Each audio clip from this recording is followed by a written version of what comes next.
Hi everyone, welcome. I am Paula and it is December 20th.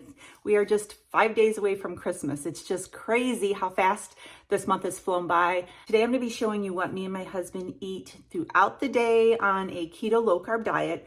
I'm also going to be attempting a recipe. I have not made this recipe yet. I'm going to make it on camera and I'm going to show you how it turns out. I don't even know if it's going to turn out. In yesterday's video, I made peanut butter fudge.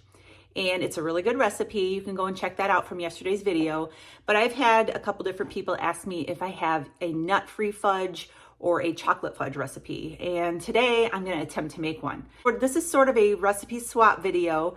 If you go over to Pinterest and you look up 2-ingredient chocolate fudge, I think that's what it is, you will see tons and tons of chocolate fudge recipes made with melted chocolate chips and sweetened condensed milk.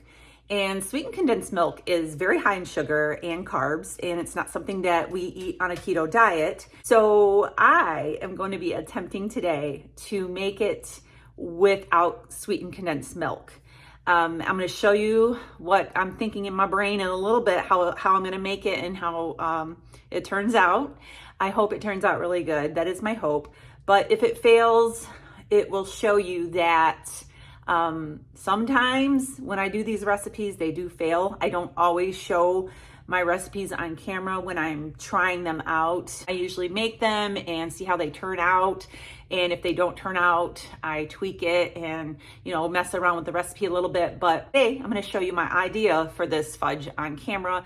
And I'm going to let you know whether it fails or not. Hopefully it does not. I was really thinking about this recipe and I'm really hesitant to share these types of recipes at this point in my journey because we don't eat a lot of these foods anymore. I know that there are people who are new to keto and they need to have those sweets, they need to have desserts and that kind of thing. But as I have progressed along, me and Ed both, we just desire sweets less and less. We don't really have a desire for indulging in desserts as much as we used to. Sometimes, once in a great while, we will. But so I'm hesitant to share these types of recipes for one reason. They can be trigger foods for a lot of people. They can be the type of foods that someone can eat that has a problem with maybe food addiction or just has a problem with the strength or the discipline to only eat one piece and very easily succumb to overindulging on these types of foods. And so I'm hesitant to share these types of foods because I care about you all out there and I am doing this for a purpose. I do all of these videos for the purpose of helping people. I want people to be successful at healing their bodies with these types of foods and weight loss and, all the things. And so I really hesitate sharing these types of recipes because of that. I don't want anyone to be triggered because of something that I shared. I don't want anyone to fall off the wagon, so to speak, because of something that I shared. But it is the holidays and I do feel that people like to have desserts during the holidays, and I want to provide desserts that people can enjoy when others are enjoying the high sugar, high carb desserts. There should be alternatives for people who want to enjoy and have those as a alternative, and it could keep them from succumbing to eating those high carb sugary snacks. You know what I'm saying? Like it, if you have that sugar-free option, it will help some people to not have the regular options. I hope I'm explaining that right. But at the same time, I don't want people who have issues with overindulging I don't want you to fall. I don't want you to get off track. So I'm hoping that if you are that type of person and you know that if you make something like that you're gonna go and eat the whole plate, it can easily be done. I have done stuff like that before in my life, and I know when you have those things around, it can easily be done. So if you are going to be with a lot of people during the holidays and you're going to be sharing your dishes with other people, I think that's fine. I made peanut butter fudge last night, and I'm making chocolate fudge, hopefully. And we are taking that to family. When we go to Christmas Eve at my son's house, we're taking those with us. And I intend on leaving whatever's left there. I'm not going to bring it back with me because I just don't want to be grabbing it and eating it just because it's so delicious. Keep that in mind if you are going to make something like this, that you want to make sure that you are either breaking the recipe down to a really small amount. You could do that if you are good at math and you can kind of break down those ingredients to make a really small, like 1 or 2 serving. That would be awesome. I should have thought about that. But if you can calculate that down to make a 1 serving, 2 serving, do that. Or if you are sharing it with others, that's the idea. Or if you have the strength and the discipline to put it in the freezer and freeze it and have it on occasion. There are some people like that. They just have that discipline and they're able to do that. So yourself, whoever are watching this, what you are able to have and what triggers you. So please, as I make these recipes, I don't want to trigger anyone. If you are that type of person and you don't have the discipline, please do not make this. Please do not make this. Unless, like I said, you are going to a party and you want to share it with everyone and you're going to come back with nothing. I just wanted to cover that because it's so important to me that people who are following me are successful, stay on track. Please don't fall off because of a dessert that I shared that other people may be able to enjoy. I'm overthinking this a whole lot. I'm an overthinker. You can ask my husband, but I am going to share the recipe in a little bit. If you are triggered and you don't even want to watch it, you can go ahead and stop the video after we eat breakfast because that's when I'm going to share the recipe, or you can fast forward through it and you can see what we're having for dinner tonight. I just want the best for all of you. And so I just wanted to explain that a little bit before I create this recipe. Hopefully it turns out good. We shall see. I am getting ready right now. It is almost 11 o'clock. We have both had a cup of black coffee this morning. I'm getting ready right now to go in and get breakfast started and figure out what we're going to have for our first meal today. And when we do, I will let you know what it is. And so I'll see you then. It's 12:20 and we are getting ready to have our first meal of the day. I made French toast today. I will put the recipe for the French toast down in the description. It's made out of the protein sparing modified fasting bread, the egg white bread, and I just dip it in eggs and fry it on the stove, and got some bacon here. And this is what I use for our syrup. It is a butter-based recipe, and I will put the recipe for this down below as well. And this is what we're having for our first meal. So I'm gonna get this over to my hubby and get mine made up, and I'll see you in a little bit. I'm gonna be using heavy cream, and I'm gonna be putting 1 cup of heavy cream into this saucepan. And when you are heating any kind of milk or cream, you don't wanna have your heat really high. So I have it on a medium to low heat. I'm going to be putting in 1 cup of heavy cream, and I'm going to be using allulose as my sweetener. I recommend for this recipe, for any type of recipe that you are wanting your sweetener to dissolve quickly in the liquid, using powdered sweetener or a really fine sweetener. Allulose is, this allulose that I use is very fine. It's almost like a powder. So I'm going to be using allulose today. But if you don't have allulose, you could use monk fruit or erythritol or, the Lakanto powdered sweetener. You can take granular sweetener, grind it up in a blender, and into a powder and use that. But you want it to be really fine so it dissolves and it's not gritty.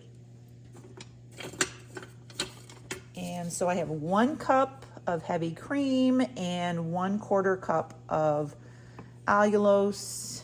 And I'm just gonna stir this until the sweetener is dissolved. I have 2 cups of, these are semi-sweet chocolate chips. I get these at Walmart. This is Bake Believe. They are sweetened with stevia and they're a cheaper option compared to Lily's. So I know they have these on Amazon as well, but I got these at Walmart. And I just have 2 cups here waiting. I'm also gonna put a little bit of salt into, just a pinch, into this heavy cream. Salt, I have been taught, is a flavor enhancer, and it really helps the sweeteners to really pop in your desserts. So any kind of dessert where you're using sweetener, you should put a pinch of salt. All right, I'm just gonna let this go for another maybe 30 seconds or so, and then I'm gonna add the chocolate chips to this, and I'm gonna stir it. I'm gonna stand here at the stove and stir it until the chocolate chips are completely dissolved. Over here on the side, I have an 8x8 pan. I'm hoping that that's the right size for this recipe, but I have it lined with some parchment paper. I like to use parchment paper so that I have the little handles on the sides and I can just pull it out and put it on a counter and cut the fudge up easily that way instead of trying to get it out of the pan. All right, so I think this is good. I'm gonna go ahead and add the chocolate chips and start to stir them in. My pan is kind of small, so we're gonna see how this goes. I'm gonna do a little bit at a time, and they're already melting. I'm gonna turn my heat down a little bit more. You don't need a whole lot of heat for this. I hope that this ratio of the chocolate chips is good with the amount of liquid that I have. I just kind of looked at different recipes online for the 2-ingredient fudge with the condensed milk, which is full of sugar and carbs, and chocolate chips. That's basically what people use for the 2-ingredient fudge. So I hope that this ratio that I have works out. Keep adding these chocolate chips. I guess worst case scenario, if it's still too runny, I could add more chocolate chips, but we'll see. All right, add the rest of them here. And I'm gonna go ahead and turn my heat off because I feel like this is a warm enough temperature to melt these chocolate chips. And I'm just gonna stir this until the chocolate chips are completely melted. And then I'm gonna pour it into this pan and get it in the refrigerator and let it refrigerate for a couple of hours, and then I'll let you know how it turns out. Blend it a little bit more. Looks pretty good. And pour it into this pan.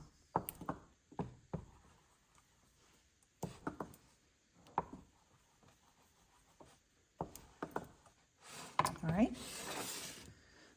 we'll pull this over here. I'm actually going to move over to the counter so that I don't burn myself on that hot burner. And I'm just going to pour this in here. You could top this with some nuts if you have some like crushed pecans. All that good chocolate out of there, spread it out. And Redmond's coarse sea salt that I'm going to sprinkle on top of this. I like sea salt on top of chocolate. So I'm going to go ahead and just grind this on here. Let's see. I think you can set this to where the pieces are more coarse. Yeah.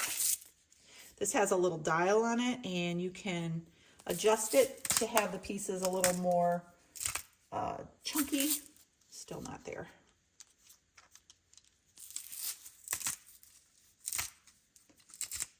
just a little bit across the top. This is going to go into the refrigerator, and I'll be back in a little bit to let you know how it turns out. I hope it turns out good. Okay, so I just pulled the fudge out of the refrigerator. It's been in there for a couple of hours, and this is why I like to do parchment paper, because you can lift it right out like that. And I'm going to go ahead and slice this up and give it a try. Might not be quite cold in the center because it's only been in there for a couple of hours, but I'm anxious. Now with fudge, you want to have smaller pieces because you don't want to have too much of this because it's really rich. So far, so good.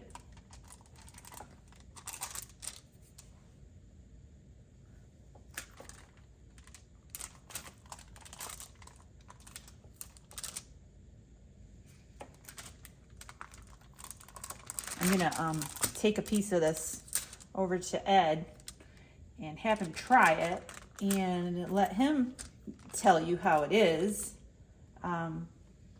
because this is a first time recipe for me, so I want it to come from another person.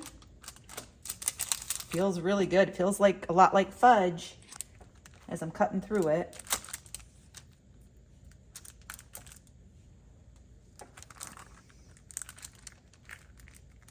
All right, let's go try it out. Look at that. It looks really good. I have a piece of chocolate. Give it to me. Fudge. It looks really good. Okay. Be honest now. Don't be, what do you call it? Partial. You know, because it's me that made them. It's nice and soft and kind of soft and firm together. The chocolatey taste. Is it a fudge texture? Fudge texture. I don't taste the sweetener, which is good. Is it sweet? It is sweet. It tastes very nice. Well, that's why I used allulose, because I don't like the erythritol cooling effect. Yes. Yeah, you don't get that. It's good. All right. I would have chocolate and peanut butter together. You could have one of each. Right. Mix them up a little bit. All right. So very good. Nice job. Thumbs up. Oh, I'm out for a walk with my dog. Just getting out and getting some fresh air and checking the mailbox and getting out here for some little exercise. It is so beautiful up here. I mean, right now everything's kind of dead because of winter, but there's just woods all around, like 360 degrees of just nature. And we have been up here for over 2 months now, and we are going to be heading back home to the city on Friday, and it's bittersweet because I love it up here so much. I love being in nature. I love being away from the hustle and bustle of the city and the quiet, laid-back lifestyle up here. Everyone is super friendly. And when you go to town or you go anywhere, everybody just talks to everybody, and it's just a different way of life up here. And it's not like that back home in the city, but I want to go back and see my kids and my grandkids. I'm having a sort of a bittersweet day today, thinking about leaving here, going back there. Can't wait to get back home, but I have enjoyed taking these walks every day for the past over 2 months now. And so I'm going to be sad to leave here, but we are going to be back and forth as Ed has to come up for his therapy and appointments and all of that.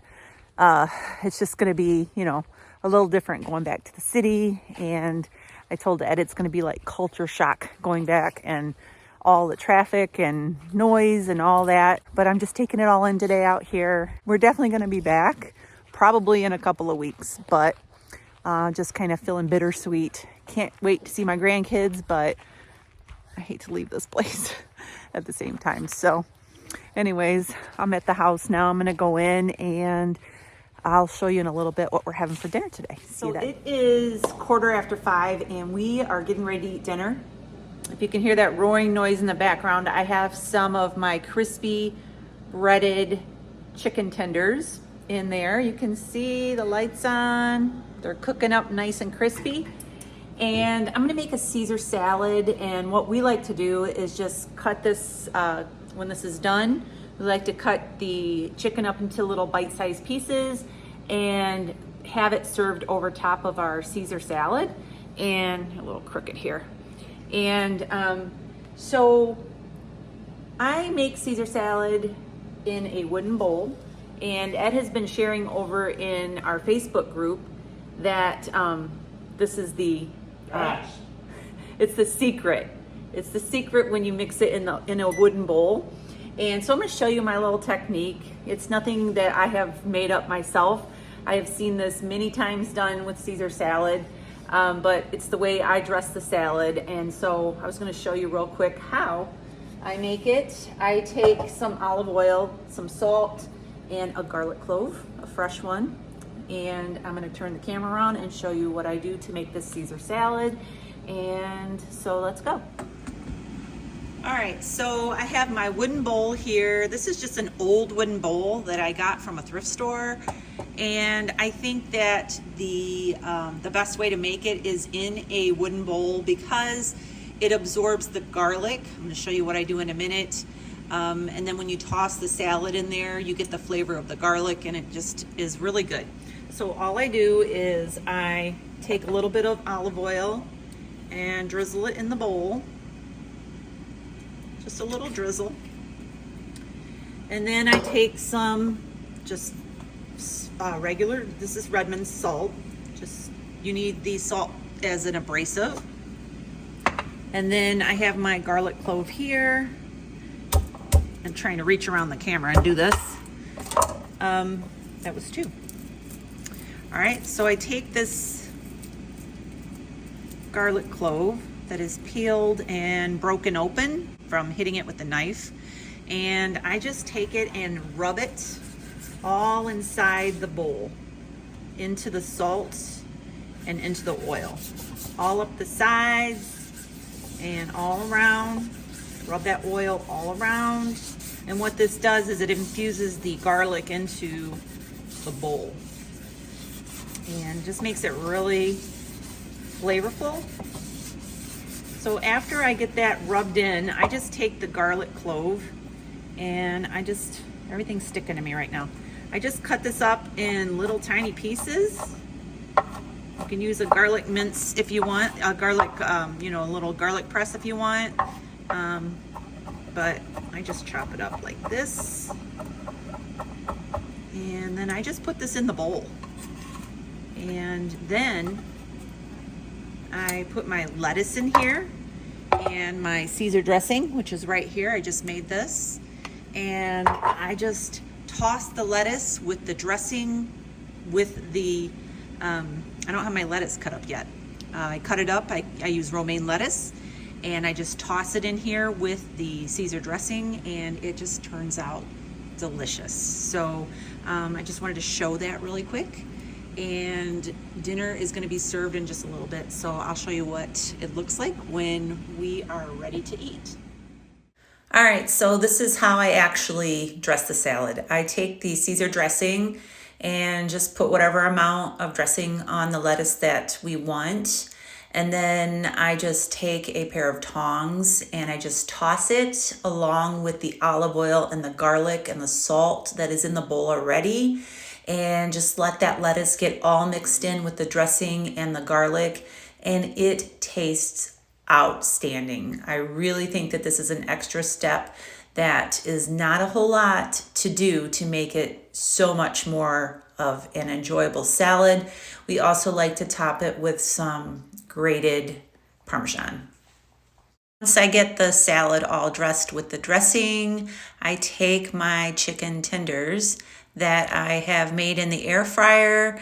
These chicken tenders are breaded with egg, and then I use my crispy breading recipe, which is pork rinds, Parmesan cheese, and some seasoning. And I just bread the chicken and air fry them in the air fryer, and they come out so crunchy and so good, and they are perfect for topping the salad with. I just take them and cut them into little bite-sized pieces, and throw them on top of the salad. And it is one of our favorite go-to dinners on a weeknight when it's busy and you don't have a lot of time to cook. You could also have these chicken tenders already made up, have the dressing already made up, and then just throw them all together, and it is a perfect meal. We make our crispy chicken Caesar salad.